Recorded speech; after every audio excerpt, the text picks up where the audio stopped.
They thought, since they were in an open boat, that they actually were other fishermen from another boat.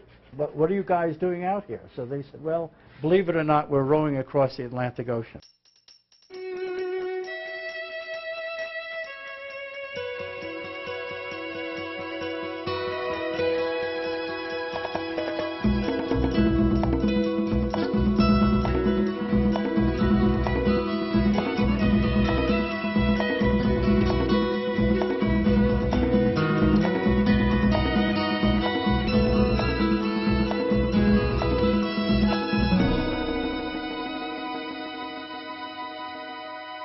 Century. It was a time of individual triumph.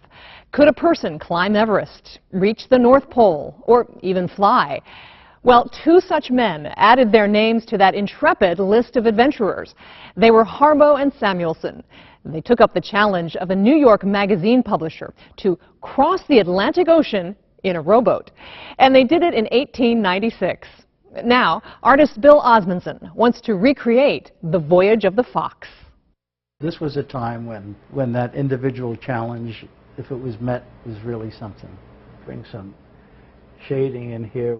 The man in the stern was named Harbaugh, and in the back of the boat was Samuelson. We're dealing with the two men rowed across the Atlantic. This is the route that they took from New York to England to France. They both faced backwards, and Samuelson was the younger of the two men, and was the bigger and the stronger as well.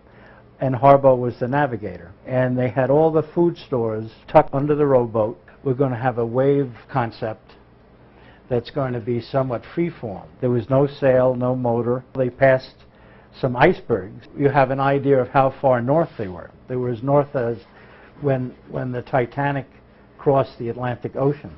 With this, as I'm trying to get a dynamic, I want to get away from the fact that they're not just two guys in a boat rowing. It's not like a rowing team crossing the Atlantic. These guys had to talk to each other. They had to be involved with one another on a continuing level. They had to be, not one could let the other one down. You know, nobody could say, look, you know what, I'm tired of what we're doing. I think I'm going to leave. Then they passed some Gloucester fishermen who were out on the Grand Banks. And they thought, since they were in an open boat, that they actually were other fishermen from another boat.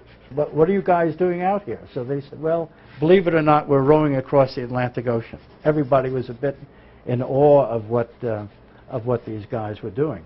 Besides that, the confinement of the boat, they couldn't stand up because it was too tippy. They had to sleep pretty much where they rowed. Being Norwegian seamen and fishermen, they just adapted to the situation. If even one of them got sick, the other one was in dire trouble. So they were acutely dependent on one another. Amazingly enough, they only had enough money to take one pair of mittens with them. So they would share the mittens when they rowed.